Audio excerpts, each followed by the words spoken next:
ನಿಮ್ಮ ಹಳೆಯ ಚಿನ್ನದ ಒಡವೆನ ಅಧಿಕ ಬೆಲೆಗೆ ಮಾರಬೇಕೆ? ಆಟಿಕಾಗೆ ಕಾಲ್ ಮಾಡಿ 8880 ಅಟ್ಟಿಕಾ ಗೋಲ್ಡ್ ಕಂಪನಿ. ಶಾಗ್ಯ ಅರಣ್ಯ ವ್ಯಾಪ್ತಿಯಲ್ಲಿನ ಎನ್ಕೌಂಟರ್ ಪ್ರಕರಣದ ಕಿಚ್ಚು ಇನ್ನೂ ಕೂಡ ತಣ್ಣಗಾಗಿರಲಿಲ್ಲ. ನಿನ್ನೆ ಇಡೀ ರಾತ್ರಿ ಹನೂರಿನಲ್ಲಿ ಧರಣಿ ಕುಳಿತಂತ ಕುಟುಂಬಸ್ಥರು ಆಕ್ರೋಶದ ಕಣ್ಣೀರು ಹಾಕಿದ್ರೆ, ಇತ್ತ ಮೈಸೂರಿನಲ್ಲೂ ಕುಟುಂಬಸ್ಥರ ಆಕ್ರಂದನ ಮುಗಿಲು ಮುಟ್ಟಿತ್ತು. ಕೊನೆಗೂ ಹರಸಾಹಸ ಪಟ್ಟು ಹೋರಾಟದ ಕಿಚ್ಚನ್ನ ಸ್ಥಳೀಯ ಶಾಸಕರು ತಣ್ಣಗಾಗಿಸಿದ್ದಾರೆ. ಅಷ್ಟಕ್ಕೂ ಸರ್ಕಾರ ಕೊಟ್ಟ ಭರವಸೆ ಏನು, ನಿನ್ನೆ ಏನೆಲ್ಲ ಆಯಿತು ಅನ್ನೋ ಕಂಪ್ಲೀಟ್ ರಿಪೋರ್ಟ್ ಇಲ್ಲಿದೆ ನೋಡಿ. 3 ಹೆಣ ಉರುಳಿಸಿದ್ದಾರೆ, ಹೆಂಡತಿ ಮಕ್ಕಳು ಅನಾಥವಾಗಿವೆ. ಅಹೋರಾತ್ರಿ ಧರಣಿ, ಭಾನುವಾರವೂ ಹನೂರಿನಲ್ಲಿ ಆಕ್ರೋಶ. ನಮಗೆ ನ್ಯಾಯ ಬೇಕು, ಶೂಟ್ ಮಾಡಿದವರನ್ನ ಕರೆಸಿ ಅಂತ ಪಟ್ಟು.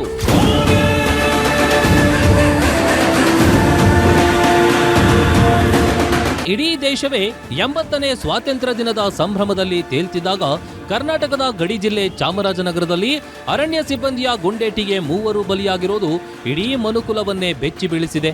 ಶಾಗ್ಯದಲ್ಲಿ ಅರಣ್ಯ ಕಚೇರಿ ಧ್ವಂಸ ಮಾಡಿದ ಗ್ರಾಮಸ್ಥರು ಹನೂರಿನಲ್ಲೂ ಆಕ್ರೋಶದ ಕಟ್ಟಿಯೊಡೆದಿತ್ತು. ನ್ಯಾಯಕ್ಕಾಗಿ ಅಹೋರಾತ್ರಿ ಧರಣಿ ಮಾಡಿದ ಕುಟುಂಬಸ್ಥರು ಇವತ್ತು ಕೂಡ ತಾಲೂಕು ಕೇಂದ್ರದ ಪೊಲೀಸ್ ಠಾಣೆ ಮುಂದೆ ಪ್ರತಿಭಟನೆ ಮಾಡಿದ್ದು, ಪೊಲೀಸರ ಜೊತೆ ವಾಗ್ವಾದವೇ ನಡೆದಿದೆ.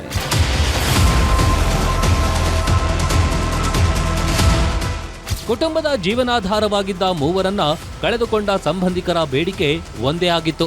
ಮೃತರ ಕುಟುಂಬಕ್ಕೆ ಸೂಕ್ತ ಪರಿಹಾರ ನೀಡಬೇಕು.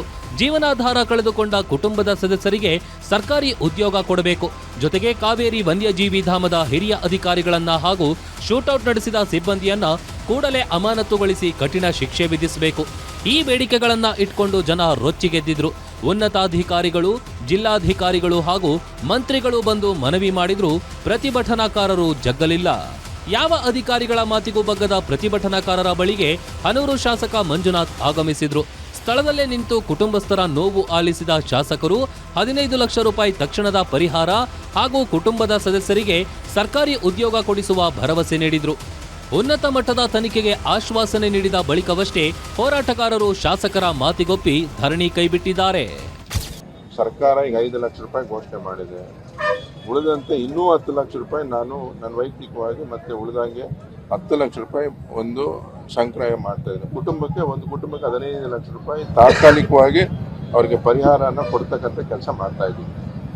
ಇದು ಭಾಳ ಆ ಕೆಲಸ ನಾನು ಏನು ಮಾಡಿದ್ದೀನಿ ನನ್ನೊಬ್ಬನಿಗೆ ಗೊತ್ತು. ಸೊ ಆ ಕೆಲಸ ಆಗ್ತಾ ಇದೆ. ಸೊ ಯಾಕೆಂದರೆ ಅವರ ಒಂದು 5 ಲಕ್ಷ ರೂಪಾಯಿ ಮಾತ್ರ ಘೋಷಣೆ ಆಗಿದೆ. ಉಳಿದಂಥದ್ದು CM ಜಿಲ್ಲಾಧಿಕಾರಿಗಳು ಕೊಡ್ತಾರೆ, ಸರ್ಕಾರ ಕೊಡ್ತಿದೆ, ಅದು ಆಗ್ತಿದೆ. ಇನ್ನು ಉಳಿದಂಗೆ 10 ಲಕ್ಷ ರೂಪಾಯಿ, ಒಟ್ಟು 15 ಲಕ್ಷ ರೂಪಾಯಿ ಒಂದು ಕುಟುಂಬಕ್ಕೆ ಇವತ್ತು ಅವ್ರು ತಲುಪಿಸ್ತಾ ಇದ್ದಾರೆ. ಇತ್ತ ಹನೂರಿನಲ್ಲಿ ಎನ್ಕೌಂಟರ್ ಕಿಚ್ಚು ತಣ್ಣಗಾಯ್ತು ಅನ್ನೋಷ್ಟರಲ್ಲಿ ಮೈಸೂರಿನ KR ಆಸ್ಪತ್ರೆ ಆವರಣದಲ್ಲಿ ಮತ್ತೊಂದು ಆಕ್ರೋಶ ಸ್ಫೋಟಗೊಂಡಿತ್ತು. ಪೊಲೀಸರು ತಮ್ಮ ಅಮಾಯಕತೆಯನ್ನ ದುರುಪಯೋಗಪಡಿಸಿಕೊಂಡು ಪಂಚನಾಮೆ ಹೆಸರಲ್ಲಿ ಸಹಿ ಪಡೆದು ತಮ್ಮ ಒಪ್ಪಿಗೆ ಇಲ್ಲದೆ ಮರಣೋತ್ತರ ಪರೀಕ್ಷೆ ನಡೆಸಿದ್ದಾರೆ ಎಂದು ಮೃತರ ಸಂಬಂಧಿಕರು ಗಂಭೀರ ಆರೋಪ ಮಾಡಿದ್ರು. ಮೃತ ಪೀಟರ್ ಸಹೋದರಿ ಮಾರ್ಗರೇಟ್ ಪೊಲೀಸರ ನಡವಳಿಕೆ ವಿರುದ್ಧ ಆಕ್ರೋಶ ಹೊರಹಾಕಿದ್ರು. ಇಲ್ಲಿ ಕೇಳಿದ್ರೆ ವೈಫ್ಗೂ ಗೊತ್ತಿಲ್ಲ ಆಯ್ತಾ, ಪೋಸ್ಟ್ ಮಾರ್ಟಮ್ ಆಗಿರೋ ಬಗ್ಗೆ, ಆಲ್ರೆಡಿ ಆದವ್ರ ಬಗ್ಗೆ ವೈಫ್ ಗೊತ್ತಿಲ್ಲ. ಅನ್ನ ಬಂದ್ಬಿಟ್ಟು ಅವ್ರು ಒಪ್ಪಿಗೆ ಕೊಟ್ಟು ಇದೆಲ್ಲ ಆಗಿರೋದು. ಓಕೆ, ನಮಗೆಲ್ಲ ಯಾವ ಒಪ್ಪಿಗೆನೂ ಇಲ್ಲ. ನಮಗೆ ಇದು ಒಂದು ನ್ಯಾಯ ಸಿಗದೆ ನಾವು ಯಾವುದು ಒಪ್ಕೊಳ್ಳಲ್ಲ ಸರ್. ಇದೆಲ್ಲ ನಮ್ಮನ್ನ ಯಾಮರಿಸ್ತಾ ಇದ್ದಾರೆ ಸರ್, ಯಾಮರಿಸ್ತಾ ಇದ್ದಾರೆ. ಅದು ಕೊಡಿಸ್ತೀವಿ, ಇದು ಕೊಡಿಸ್ತೀವಿ, ನ್ಯಾಯ ಕೊಡಿಸ್ತಾ, ಇದು ನ್ಯಾಯ ಅಂತೂ ಕೊಡಿಸ್ತಾ ಇಲ್ಲ. ಅಲ್ಲಿ ಯಾವ ಮಂತ್ರಿಗಳು ಬಂದಿದ್ದಾರೆ? ಇಲ್ಲಿ ಯಾರು ಬಂದಿದ್ದಾರೆ? ಯಾರು ಬಂದಿಲ್ಲ ಇದುವರೆಗೂ. ಇಲ್ಲೂ ಯಾರು ಬಂದಿದ್ದಾರೆ? ಸುಮ್ಮನೆ ಹೇಳ್ತಾ ಇದ್ದಾರೆ. ಸುಮ್ಮನೆ ಹಂಗೆ ಬೇಟೆಗೆ ಹೋದ್ರು, ಅದಾಯ್ತು. ಇನ್ನೊಂದು ವಿಷಯ, ಬೇಟೆಗೆ ಹೋದ್ರು, ಶೂಟ್ ಮಾಡಿದ್ರು, 2 ಗನ್ ಹಿಡ್ದಿದೀವಿ, ಮಾಂಸ ಸಿಕ್ಕಿದೆ ಅಂತ ಹೇಳ್ತಾ ಇದಾರಲ್ಲ. ಎಲ್ಲಿ ಸರ್ ಪ್ರೂಫು? ಎಲ್ಲಿದೆ ಪ್ರೂಫು? ಇನ್ನು ಸರ್ಕಾರದ ಭರವಸೆ ಮೇರೆಗೆ ಮೃತದೇಹಗಳನ್ನ ಹನೂರಿಗೆ ತೆಗೆದುಕೊಂಡು ಹೋಗಲು ಕುಟುಂಬಸ್ಥರು ಒಪ್ಪಿಕೊಂಡಿದ್ದಾರೆ.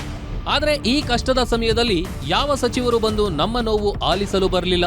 ಮಾಧ್ಯಮಗಳ ನಿರಂತರ ವರದಿಯಿಂದಲೇ ನಮಗೆ ಈ ಮಟ್ಟದ ನ್ಯಾಯ ದೊರೆತಿದೆ. ಸರ್ಕಾರ ಕೊಟ್ಟ ಭರವಸೆಯನ್ನ ಮರೆಯಬಾರದು. ತಪ್ಪಿತಸ್ಥರಿಗೆ ತಕ್ಷಣ ಶಿಕ್ಷೆಯಾಗಬೇಕು ಎಂದು ಗ್ರಾಮಸ್ಥರು ಆಗ್ರಹಿಸಿದ್ದಾರೆ. ನಮಗೆ ಬೇಕಾಗಿರೋದು ಪಾಪ ಇಷ್ಟು ಜನ ಭರವಸೆ ಕೊಟ್ಟ ಮೇಲೆ ಅವರು ಏನೋ 4 ಇವಾಗ ನಮ್ಮ ಅರಣ್ಯ ಸಚಿವರು MLAs ಎಲ್ಲ ಕೊಟ್ಟಿದ್ದಾರೆ ಸರ್. ಆ ಭರವಸೆ ಮೇಲೆ ನಾವು ಇವತ್ತು ಒಂದು ಪಾಸ್ ಕೊಡ್ತಾ ಇದ್ದೀವಿ. ಸೊ ನಾನು ಒಂದು ರಿಕ್ವೆಸ್ಟ್ ಮಾಡ್ಕೋತೀನಿ, ನಮಗೆ ನ್ಯಾಯ ಕೊಡಿಸ್ಬೇಕು ಸರ್. ಈ ಜನಗಳಿಗೆ ಅದೇ ನಾನು ಹೇಳಕ್ಕೆ ಬರ್ತೀನಿ, ನನಗೆ ನೀವು ದಯಮಾಡಿ ನ್ಯಾಯ ಕೊಡಿಸ್ಬೇಕು. ಕೊನೆಯದಾಗಿ sir, I want to thank each and every people those who supported. It is ಅಲ್ಲಿ ಸ್ಪೆಷಲಿ ಸರ್ ಮೀಡಿಯಾ ಪೀಪಲ್. ನಾನು ಏನೋ ಅಂದ್ಕೊಂಡಿದ್ದೆ ಸರ್ ಕೆಲವೊಂದು ಸಲ ಇವರು ಬರೀ ಏನು ಅಂತ ನನಗೂ ಒಂದು ಬ್ಯಾಡ್ ಒಪಿನಿಯನ್ ಇತ್ತು ಸರ್ ನಿಮ್ಮ ಮೇಲೆ ಬೇರೆ ವಿಷಯದಲ್ಲಿ. ಆದರೆ ಇವತ್ತು ನಾನು ಹೇಳ್ತೀನಿ sir, I am really sorry. You are doing wonderful job sir. ಎಲ್ಲಿ ನೀವು ಕೆಲವೊಂದು ವಿಷಯಗಳು ಮಾಡಬೇಕೋ, ನಮ್ಮಂಥ ಬಡವರಿಗೆ, ಈ ಥರ ಬಡ ಕುಟುಂಬಗಳಿಗೆ ನೀವು ನಿಂತು 2 ದಿವಸ ಮಾಡಿದ್ರಲ್ಲ, ಸಲ್ಯೂಟ್ ಸರ್. Hats off. ಒಟ್ಟಾರೆ ಸರ್ಕಾರ ನೀಡಿದ ಭರವಸೆಯ ಆಧಾರದ ಮೇಲೆ ಮೃತದೇಹಗಳನ್ನ ಹನೂರಿಗೆ ತೆಗೆದುಕೊಂಡು ಹೋಗಿದ್ದಾರೆ. ನಾಳೆ ಮಧ್ಯಾಹ್ನ ಮೂವರ ಅಂತ್ಯಕ್ರಿಯೆ ಸ್ವಗ್ರಾಮದಲ್ಲಿ ನೆರವೇರಲಿದೆ. ಇಡೀ ಪ್ರಕರಣದಲ್ಲಿ ಯಾರದ್ದು ತಪ್ಪು ಅನ್ನೋದು ತನಿಖೆಯಿಂದಷ್ಟೇ ಬಯಲಾಗಬೇಕಿದೆ. ಕ್ಯಾಮರಾಮನ್ ಧನು ಜೊತೆ Suresh B, guarantee news, Mysuru.